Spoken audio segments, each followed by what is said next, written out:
শুনছো গো দুর্লভ পাখির ঝাঁক, খবর দিও আফিফ মুনতাসির এসে গেছে। গাইডের মস্তিষ্কে কিছু না ঢুকলেও জিয়াউলের রক্ত যেন টগবগিয়ে উঠল, মুখশ্রীতে অদ্ভুত গাম্ভীর্য ফুটে উঠল। খবর কি পৌঁছে গিয়েছে?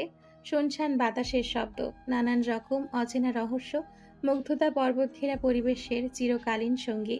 এসব না থাকলে হয়তো এত দীর্ঘ ট্রেকিং একঘেয়েমি চলে আসতো। তবে সাথে যদি নিজের পরিবার থাকে, দুর্গম পাহাড়ি পথটাও সরল হয়ে ওঠে। মিহির হাত মুঠোয় পুরে হাঁটছে আহিস, মনিরা পিছু পিছু হাঁটছে। হুট করে সালেহা বেগম যে বেঁকে বসবে কে জানতো। তার নাকি নীলাচল ছেড়ে যেতে ইচ্ছে করছে না, তবুও যখন আহিস মানছিল না, পা ব্যথার অজুহাতটা ঠিক কাজে লাগালো। থেকে গেল নীলাচলে। শাশুড়ির অনুপস্থিতিতে মনিরা যখন গড়িমসি করছিল, আহিস এক ধমকে বলেছিল, এই মেয়ে যাবে না মানে? আমি কি একা একা ঘুরতে এসেছি? তাড়াতাড়ি রেডি হবে, সময় খুব কম কিন্তু। মনিরা আর না করার সাহস পায়নি। এই ছেলেটার সামনে তার কি হয় সে বুঝতে পারে না। নতুন অভিজ্ঞতার সাথে মনিরার মন যে নতুন অনুভূতিতে ঠাসা হয়ে আছে, মনিরা ঢের বুঝতে পারছে। সেই মনির বশীভূত হয়েই তো বারবার সামনে হাঁটা পুরুষটির দিকে চোখ চলে যাচ্ছে। বাবার হাত ধরে মেয়ে হাঁটছে। মনিরা খুব ইচ্ছে করছে মিহির হাতটা নিজের মুঠোয় নিয়ে শূন্যতাটাকে পূর্ণতা দিতে, সাময়িক পূর্ণতা যে তাকে অসীম সুখ দিবে। সাহসে কুলায় না, চুপচাপ দৃষ্টি সরিয়ে নেয়। সেই সাহস মিহি এক ছুটে করে ফেলে। পেছনে ঘুরে মায়ের হাত ধরে আহিসের বরাবর দাঁড় করিয়ে দেয়। থতমত খেয়ে যায় মনিরা। আহিস ভাবালে হাঁটতে থাকে। মনের কোণে পাহাড়ি বাতাসের ঢল নেমে আসে রঙিন অনুভূতি নিয়ে। মনিরা কিঞ্চিত সময় আহিসকে দেখে হাঁটায় মন দেয়। ঠোঁটের ভাঁজে লুকানো প্রেমের ছোঁয়া শরীর যেন জ্বলে যায়। অর্ধ পচা অর্ধনগ্ন লাশ, মাছি ভনভন করছে সারা শরীরে, কি এক বিশ্রী গন্ধ। খানিক দূরে দাঁড়িয়ে আছে আদিল, মুখে মাস্ক, চোখে কালো সানগ্লাস। কেউই মুখের ভাবাবেগ ঠাউর করতে পারছে না। লাশের আশেপাশে কয়েকজন সাদা অ্যাপ্রন পরা লোক বসে আছে, খুঁটিয়ে দেখছে। কপালের একপাশে কি যেন লেখা। একজন দেখে দৌড়ে এলো আদিলের কাছে, দৃষ্টি নত, বলল, লাশের কপালে কি লেখা আছে স্যার?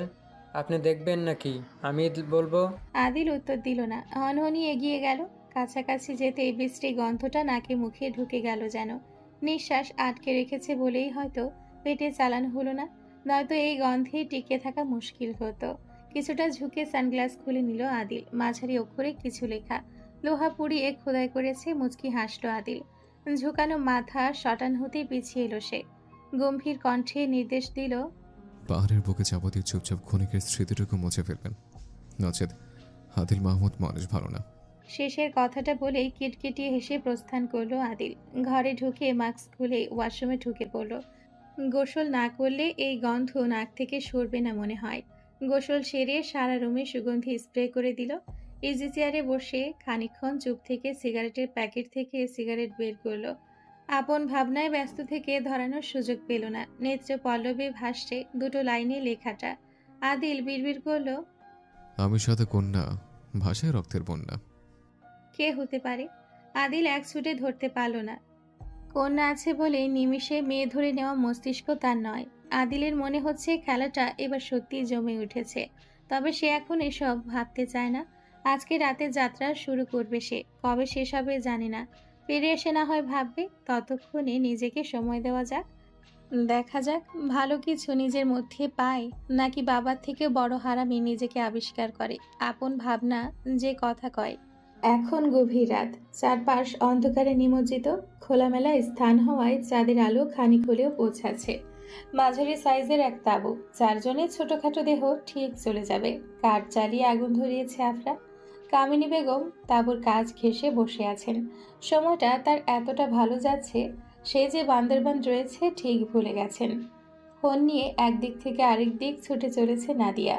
বিশেষ প্রয়োজন, তবে নেটওয়ার্কের বালাই নেই। মীরা তাঁবুতে চুপটি করে শুয়ে আছে, মুখ বেশ গম্ভীর। তার কেবলই মনে হচ্ছে আফরা তার কাছে গুরুত্বপূর্ণ কিছু লুকিয়েছে, সেটা কি ধরতে পারছে না। সন্দেহের বশে প্রশ্ন করার স্বভাবও তার নেই। মনের খচখচানিটা যাচ্ছে না। আফরা আস্তে আস্তে পা ফেলে কামিনী বেগমের পাশে বসল। কামিনী বেগম এক পলক তাকিয়ে মুচকি হাসলেন। আফরা প্রশ্ন করল, আপনার অসুবিধা হচ্ছে না অপরিচিত তিনটে মেয়ের সাথে থাকতে? কামিনী বেগমের হাসি চওড়া হয়, হাত বাড়িয়ে আঁকড়ে ধরে আফরার হাত। আফরা বুঝে যায় উত্তর, তবে মাথায় আসে না এ পর্যন্ত একটা কথাও কেন বলেনি কামিনী বেগম। ব্যাপারটা এখন সন্দেহের পর্যায়ে চলে যাচ্ছে। আফরা বুদ্ধি খাটিয়ে আবার প্রশ্ন করল। আপনার ছেলের কথা মনে পড়ছে না? এই কামিনী বেগমের হাসি স্থিরতায় ঢেকে যায়। আষাঢ়ে কালো মেঘের মতো মুখশ্রী না হলেও সাদা মেঘের ওপর হালকা কালো মেঘেদের ছড়াছড়ি। কিছু বলে না, চুপ করে থাকে। আফরা জিজ্ঞাসু দৃষ্টিতে তাকাতেই কামিনী বেগম প্যান্টের পকেট থেকে ছোট নোটবুক বের করে। জলদি হাতে কিছু লিখে আফরার সামনে ধরতেই আফরার চোখে মুখে বিস্ময় ফুটে উঠল। সুন্দর বিন্যস্ত হাতের লেখা। আমি কথা বলতে পারি না, সন্তান তো মায়ের গর্ভ থেকে রক্তের সাথে মিশে যায়। বাবা মা কখনো ভুলতে পারে? আপনার মনে হচ্ছে সে অন্ধকার দেখছে। এত তথ্য জোগাড় করেছে এটা কোনোভাবেই বুঝতে পারেনি। কামিনী বেগমের কোঁচকানো ভ্রু দেখে নিজেকে স্বাভাবিক করে নেয় আফরা। কিছু বলবে তার পূর্বেই বিকট আওয়াজ ভেসে আসে। দৃষ্টি চলে যায় শূন্যে। মাটি থেকে খুব বেশি উঁচুতে নয়, বিমান ছুটে যাচ্ছে। আফরা কিছুক্ষণ তাকিয়ে রইল। হুট করে গলা উঁচিয়ে বলে উঠল, এবার অন্তত তাঁবু থেকে বের হো, তোর খুশি তো চলে এলো। খোঁচাটা বেশ ধরতে পারল মীরা, তবে উত্তর কাটল না। না বাইরে গিয়ে দেখার স্বাদ জাগলো। চুপটি করেই পড়ে রইল। আফরা উত্তরের আশা করল না, বরং এক পলক জ্বলন্ত চোখে শূন্যে তাকিয়ে দৃষ্টি ফিরিয়ে নিল। কামিনী বেগম কিছুই ধরতে পারল না, চুপ করে রইল। শব্দহীন কাটতে থাকলো সময়। চারটে মানুষের মনে ভিন্ন ভিন্ন ভাবনা, তবুও যেন ভাবনাগুলো সমাপ্ত একটি মাত্র শিকড়ে। যে শিকড় গোড়া সহ উপড়ে ফেললে দণ্ডায়মান বৃহৎ বৃক্ষটাও লুটিয়ে পড়বে জমিনে। চলন্ত বিমান থেমে যায় জঙ্গলের মধ্যভাগে। বেল্ট পরিহিত আদিল দক্ষতার সহিত নেমে আসে পাহাড়ের চূড়ায়। পরপর তিনটে লোক নেমে আসতেই বিমানটা যেদিক থেকে এসেছিল সেদিকেই ঘুরে যায়। ঢেউ তীরে বাড়ি খেলে সাগরে ফিরে যাওয়ার মতো ব্যাপারটা। হয়তো ঢেউয়ের মতো আবারও কোনো আধুনিক উড়োযন্ত্র এসে বাড়ি খাবে পাহাড়ের চূড়ায়, নামিয়ে দিবে অন্ধকারের আড়ালে লুকিয়ে থাকা নিশাচরকে। দানবীয় পাহাড়গুলো মানব সভ্যতার ছোঁয়া পেয়ে সহজ হয়ে উঠেছে। চূড়া থেকে নামতে কোনো অসুবিধে হলো না তাদের। ট্র্যাকিং শো অদ্ভুত শব্দ করে চলছে আগাছা মিশ্রিত অরণ্যের ভাঁজে। কারো মুখে কোনো শব্দ নেই। নির্দিষ্ট এক রাস্তায় আসতেই লোকগুলো আদিল থেকে আলাদা হয়ে গেল। একাকিত্বকে বরণ করে কৃত্রিম আলোর সাহায্যে হাঁটছে সে। হাঁটতে হাঁটতে আগুনের স্ফুলিঙ্গ দৃষ্টিতে ধরতেই ঠোঁটের ভাঁজে অদ্ভুত হাসি খেলে গেল। আরেকটু এগোতে দৃশ্যমান হলো তিনজন নারীকে। দূরত্ব বজায় রেখে আপন খেয়ালে বসে আছে। চারপাশ নজর ঘোরালো আদিল। কাঙ্ক্ষিত নারীটিকে সে দেখছে না কোথাও। তাঁবুটা চোখে পড়ল। কারো দিকে না তাকিয়ে হনহন করে তাঁবুর ভেতর ঢুকে পড়ল সে। চমকে গেলেন কামিনী বেগম। নাদিয়ার চোখ মুখে ভয়, অবাকতা। আফরা ভাবালেশ তাকিয়ে রইল তাঁবুর দুলতে থাকা অংশের দিকে। নাদিয়া সম্মতিতে ফিরতেই ছটফট করে উঠল। ভয় মিশ্রিত কণ্ঠে বলল, ভাইয়া এখানে? তুমি তো জানতে নাদিয়া, অভিনয় করছো কেন? নিঃসন্দেহে তুমি একজন ভালো অভিনেত্রী। ভয় ছুটে গিয়ে রাগ হলো নাদিয়ার। মেয়ে দুটো তাকে খোঁচা দিয়ে কথা বলতে বলতে সীমা অতিক্রম করে ফেলেছে। দাঁতে দাঁত চেপে বলল, ক্ষণিকের দুনিয়ার অভিনয় সবাই করে, কেউ অন্যের সাথে, কেউ বা নিজের সাথে। আমি না হয় নিজের সাথেই করছি। তুমি কার সাথে করছো আফরা? আফরা হয়তো এই সময়ে এমন জবাব আশা করেনি। রাগ তার চোখে ফুটে উঠল। দুজনের মুখ কাছাকাছি। কঠোরতা, তেজি ভাব, অদ্ভুত মেশালো বাক্যযুদ্ধ। আফরা দাঁতে দাঁত চেপে বলল, যেমন ধরো তোমার সাথেই করছি। এই যে নিরপেক্ষ, কেউ কাউকে সহ্য করতে পারছি না, অথচ মুখোমুখি বসে আছি, অভিনয়ই বটে। নাদিয়া মুচকি হাসলো, সরে আসলো আফরার থেকে। সেকেন্ড ঘুরতেই আফরা মুখশ্রীতে স্বাভাবিকতা ফিরিয়ে আনলো। নাদিয়া আবার দৃষ্টি ঘুরিয়ে তাঁবুর দিকে তাকালো। উঠে যাওয়া ধরতেই হাত ধরে আটকে দিল আফরা। গম্ভীর কণ্ঠে বলল, চুপচাপ বসো। আমি তোমাকে ভাবি করতে চেয়েছি, মীরাকে নয়। বাঙালি বসতে বললে শুতে চাই, তোমরাই তার প্রমাণ। নাদিয়ার তাচ্ছিল্য কণ্ঠস্বর আফরার মাঝে কোনো পরিবর্তন আসলো না। সহজ গলায় বলল, বিয়ে তুমি করছো না, না সংসার তুমি করবে। তোমার কোনো অধিকার নেই আমার বা মিস্টার আদিলের ওপর তোমার ভালো লাগা, তোমার সিদ্ধান্ত চাপিয়ে দেবে। আর তা যে আমরা মানব এর কোনো স্বাক্ষরতাও নেই। সৎ সাহস অর্জন করে তারপর এসো, না হয় চুপটি করে বসে থেকো। রাগে ফুঁসতে থাকে নাদিয়া। আফরা মুচকি হেসে তাঁবুর দিক থেকে চোখ ফিরিয়ে নেয়। কামিনী বেগম কিছুই বুঝতে পারে না, তবে প্রশ্ন করে না, করতে পারে না। লেখার জন্য শক্ত হাতের প্রয়োজন। এখন তেমন শক্তি তার মাঝে নেই। ঘুম তাকে জড়িয়ে নিয়েছে। কপালে হাত রেখে চোখ বন্ধ করে নিল মীরা। কারো উপস্থিতি টের পেয়ে মস্তিষ্ক সচল হয়ে ওঠে তার। চতুর মস্তিষ্ক বুঝতে বাকি রাখে কোনো পুরুষ এসেছে। কড়া পারফিউমের ঘ্রাণ নাকে এসে বাড়ি খাচ্ছে যে। চোখ বন্ধ রেখে বালিশের নিচে লুকিয়ে রাখা ছুরিটা চেপে ধরে। ঘ্রাণটা খুব কাছে টের পেতেই ফট করে চোখ খুলে সে। বড় বড় রক্তিম চোখ নিয়ে ধপ করে দাঁড়িয়ে যায়। ডান হাতে থাকা ছুরিটা বুক বরাবর চেপে ধরল। থেমে গেল আদিলের পা। শান্ত চোখে দৃষ্টি পড়ে আছে কঠোর মুখশ্রীতে। আদিল মুচকি হেসে দুহাত উপরে তুলে নেয়। নরম কণ্ঠে বলে ওঠে, biggest fighter, I am impressed. কথাটা বলে এগিয়ে আসতে চায় আদিল। তবে বুকের ওপর বসানো ছুরির মাথাটা মাংসে ডেবে যেতেই দাঁড়িয়ে যায়। মীরা শক্ত কণ্ঠে বলল, এখানে কেন? প্রশ্নের উত্তর দেওয়ার প্রয়োজন বোধ করে না আদিল। প্রসঙ্গ পাল্টে বলে ওঠে, আপনার মাঝে আমি নিজেকে খুঁজে পাচ্ছি কেন? শক্ত মুখশ্রীতে বিচলিত ভাব ফুটে ওঠে। মীরার ভেতরটা কেমন কেঁপে উঠল। লোকটা তাকে দুর্বল করতে এসছে, তার হাতিয়ার তারই উপর বর্তাতে এসেছে। তাহলে কি আদিল মাহমুদ জানে না আজকের মীরা আর 2 বছর আগের মীরা সম্পূর্ণ ভিন্ন? নিজের ভাবনায় নিজেই বিরক্ত হয় মীরা। আদিল মাহমুদ জানবে কি করে তার আসল পরিচয় যে সে সবার কাছে লুকিয়ে রেখেছে? মীরা বলল, আপনার যেমন গলা কাটতে হাত কাঁপে না, আপনার বুকে ছুরি ঢুকাতে আমারও হাত কাঁপবে না। পার্থক্য শুধু উদ্দেশ্য। নিজেকে খুঁজে পাওয়া অস্বাভাবিক নয়। উঁচুতে তোলা হাত নামিয়ে ছুরিতে রাখে আদিল। এবার একটু এগিয়ে আসে, বুকেতে ব্যথা সৃষ্টি করে। পাত্তা দেয় না। ঠোঁটের ভাঁজে অদ্ভুত হাসি রেখে বলে, কথা ঘুরাচ্ছেন কেন মিস মীরা? ময়দান থেকে প্রসঙ্গ পাল্টে পালিয়ে যাচ্ছেন। ভীষণ রেগে যায় মীরা। কিছুটা উঁচু গলায় বলে ওঠে, আমার হাতিয়ার আমার উপরে অ্যাপ্লাই করবেন না। আপনি এখন আমার কবজায়, সাবধান। চলে যান এখান থেকে। শব্দ করে হেসে উঠল আদিল। মেয়েটার চোখ অন্য কথা বলছে, তবে সে ধরতে পারছে না। মীরা ছুরিটা শব্দ করে নিচে ফেলল। আদিল শান্ত দৃষ্টিতে কিছুক্ষণ মীরা চোখের দিকে তাকিয়ে থেকে হুট করে ঘুরে দাঁড়ালো। শব্দবিহীন কয়েক পা এগিয়ে মীরার উপর দৃষ্টি ফেলল। দুর্বোধ্য রহস্য কণ্ঠে বলল, আপনার এই কঠোর হরণী চোখে আদিল মাহমুদের মরণ হলো রাজনন্দিনী। হনহন করে বেরিয়ে গেল আদিল। মীরাকে ফেলে গেল অসীম অস্বস্তির ভিড়ে। আদিলের চোখে কুটিলতা খুঁজে পায়নি মীরা। যদিও ওই চোখ সর্বোপরি পড়ে ফেলা তার সাথে নেই, তবে আজ কেন ওই চোখ তাকে পোড়াচ্ছে? সম্বোধনটা কয়েকবার অস্পষ্ট স্বরে বিড়বিড় করল সে। টের পেল নিঃশ্বাস নিতে কষ্ট হচ্ছে তার। হাঁপানি রোগীর মতো ছটফট করতে লাগলো সে। নিজের সাথে লড়াইতে যখন সে বুঝল একেবারে সর্বশান্ত হয়ে হেরে যাচ্ছে, এলোমেলো পায়ে বেরিয়ে এলো তাঁবু থেকে। আফরা জ্বলতে থাকা আগুনের দিকে তাকিয়ে মনের আগুনটা নিভিয়ে রাখছিল। ঠিক তখনই মীরা ঝাঁপিয়ে পড়ল আফরার বুকে। চোখ বুজে নিল আফরা। হৃৎপিণ্ড তার কাঁপছে। মীরার ভবিষ্যৎ তাকে নাড়িয়ে দিচ্ছে বারংবার। আফরার বুকে লুকিয়ে থাকা শরীরটা খানিক পরপর কেঁপে উঠছে। অশ্রু বিসর্জন দিচ্ছে লুকিয়ে। তারা তো অশ্রু ঝরাতে এসেছিল। কোন ঝড়ে দিক পাল্টে গেল?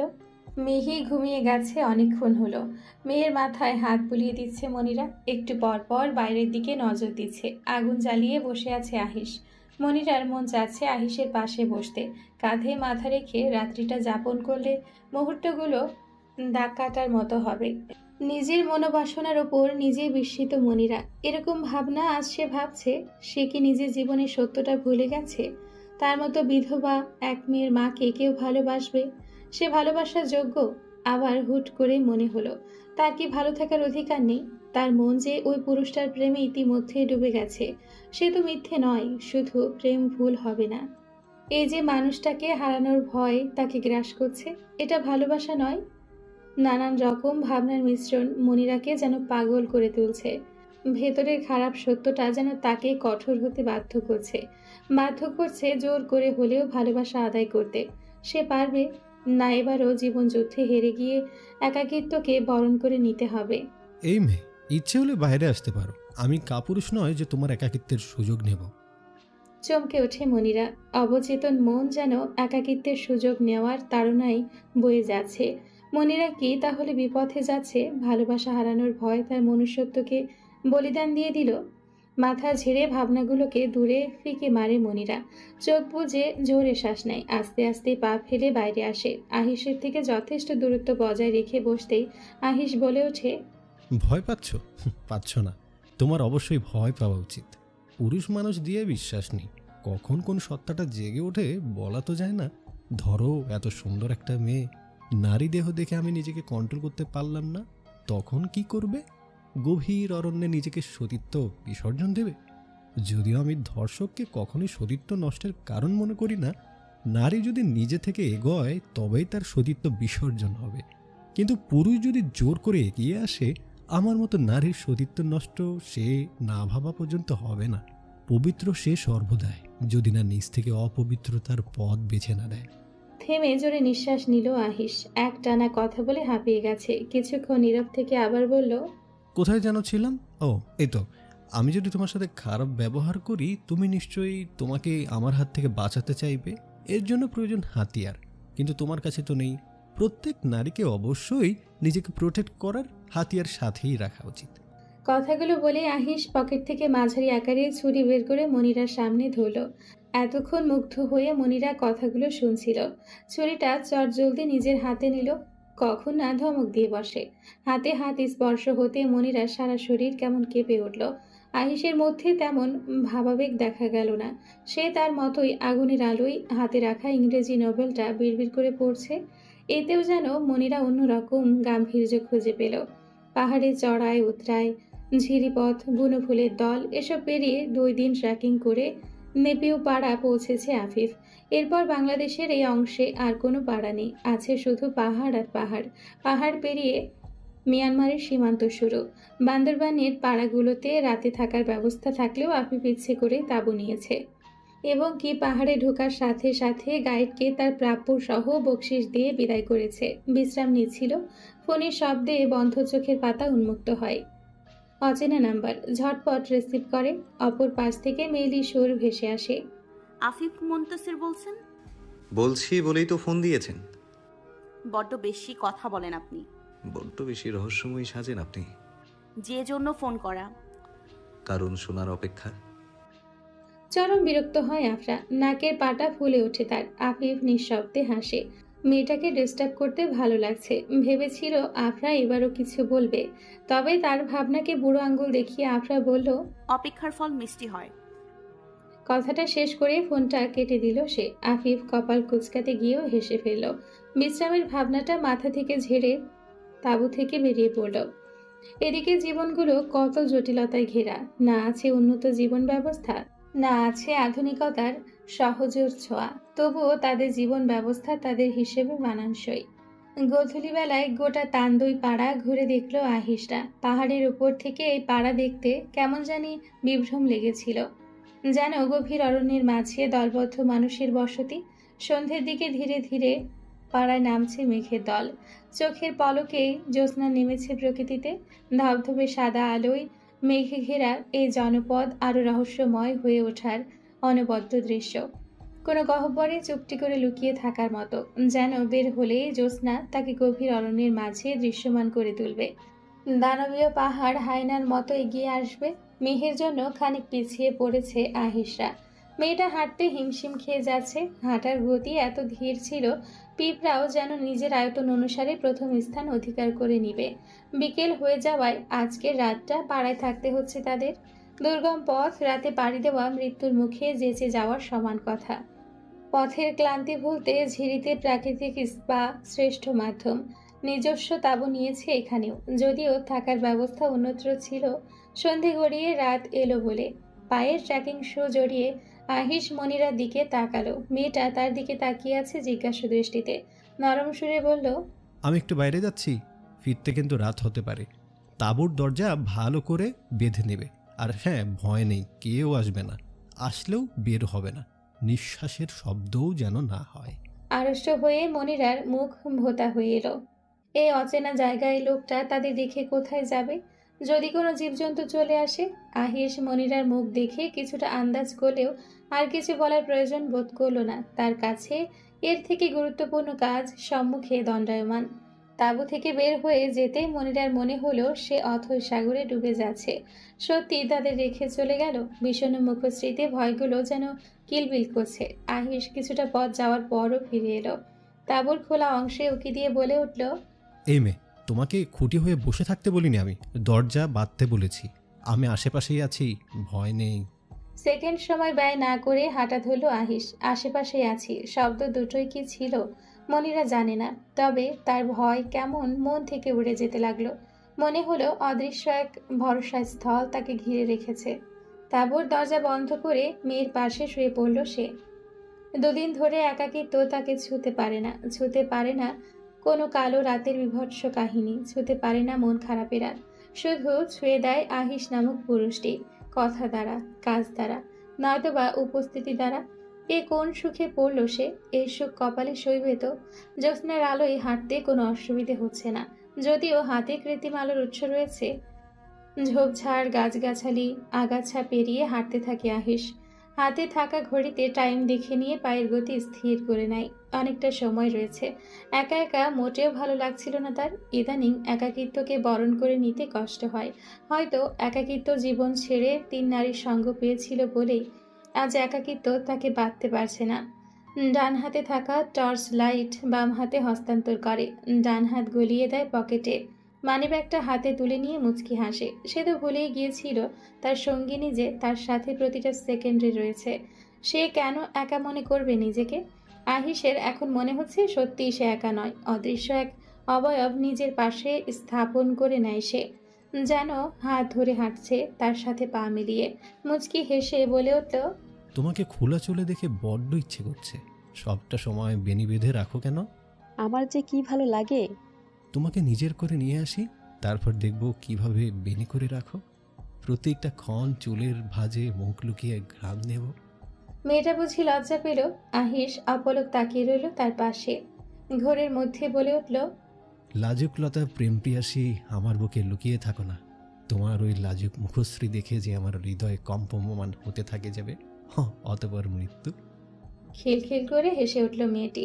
হাসতে হাসতে চোখ দুটো কেমন ছোট ছোট হয়ে এলো, পানি জমতে শুরু করলো কানে। সে হাসতে হাসতেই অদ্ভুত কণ্ঠে বলল, এই মৃত্যুই যে আমাদের আলাদা করে রেখেছে।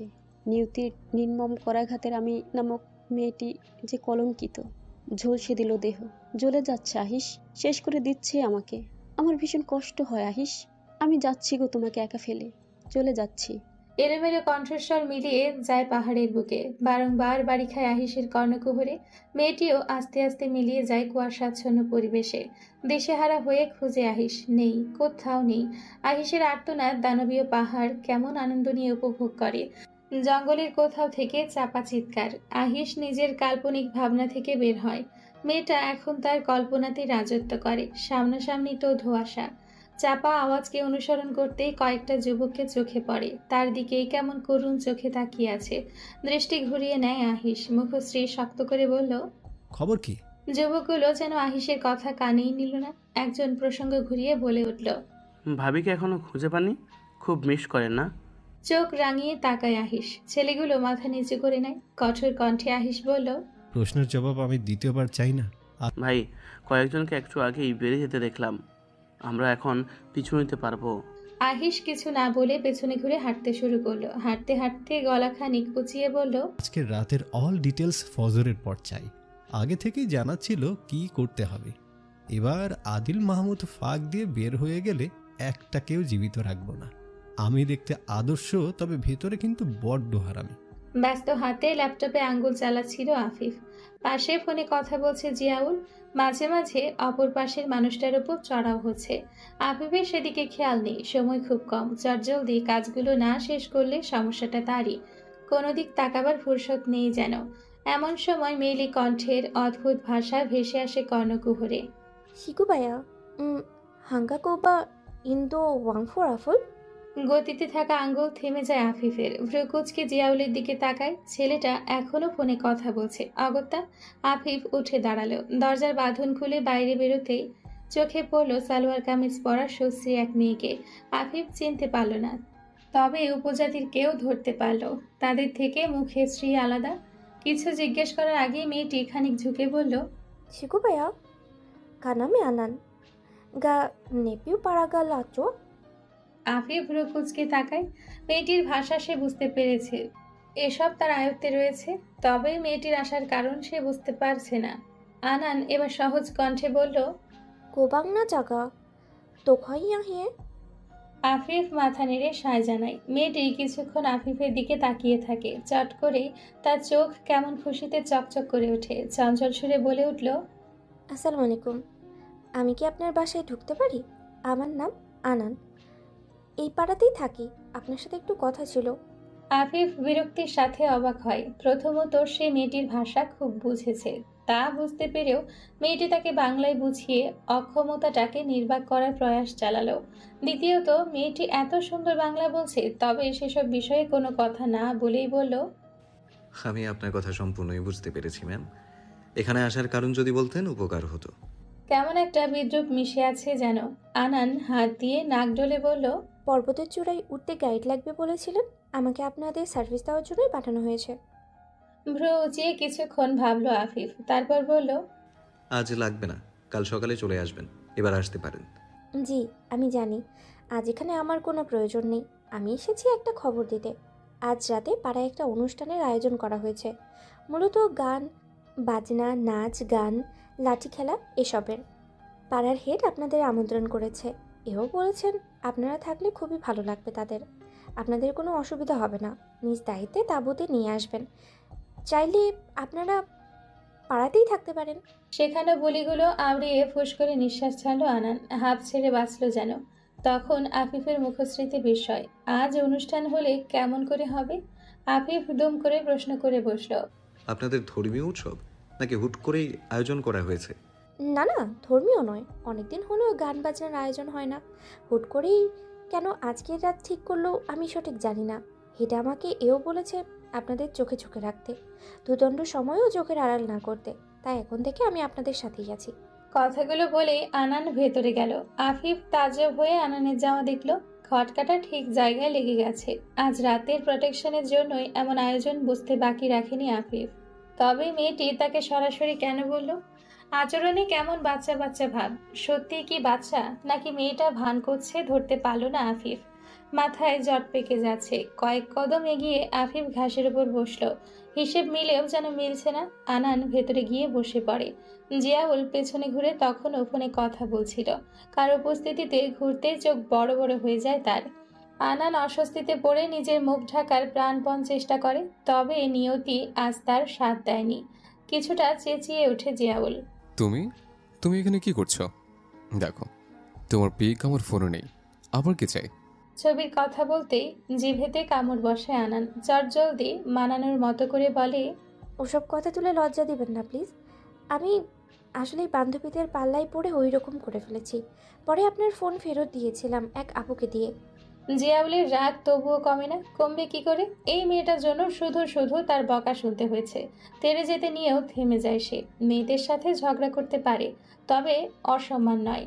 ঠোঁট কামড়ে রাগ নিবারণ করার চেষ্টা চালায় সে, তবে পারে না। বারবার মনে হয় এই মেয়েটার জন্যই পুরো একটা রাত তার অসহ্য মাথা ব্যথা ছিল। সারা শরীর ভর্তি টেনশন ছিল। রেগে তাঁবু থেকে বেরিয়ে যায়। রাগটা কমানো উচিত। জ্যোৎস্না রাত, প্রকৃতি যেন সৌন্দর্য ঢেলে দিয়েছে। চারপাশে কেমন আলোয় জ্বলজ্বল করছে। চুপচাপ বসেছিল আফিফ। হিসেব মেলাতে মেলাতে কখন সে প্রকৃতির রূপে মুগ্ধ হয়ে হিসেব ভুলে গেছে টের পায়নি। টের পেল কারণ নুপুরের রিমঝিম শব্দে। কর্ণকুহরের রহস্যময় ছিদ্র পথে শব্দ ঢুকে গিয়ে মস্তিষ্ককে কেমন উত্তেজিত করে তুলল। সারা শরীরে অদ্ভুত হাওয়া ছোটাছুটি। চোখ তুলে আশেপাশে তাকায়। শব্দের উৎস খুঁজে না পেয়ে দাঁড়িয়ে যায় সে। এদিক ওদিক হাঁটে চোখ ঘুরিয়ে। শব্দটা ক্রমশ নিকটবর্তী হচ্ছে। দাঁড়িয়েই পড়ে সে। ওই যে অদূরে কারো ছায়া দেখা যাচ্ছে। সাদা এলোমেলো শাড়ি আজও লেপ্টে আছে জমিনে। হাঁটুর নিচ পর্যন্ত চুলগুলো মৃদু বাতাসে উঠছে। সাথে নুপুরে ঝমঝম শব্দ। আফিফের মনে হলো বুকটা ছলাৎ করে উঠল। ক্রমশই তার হৃদস্পন্দন বেড়ে যাচ্ছে পায়ের ঈষৎ কাঁপুনি।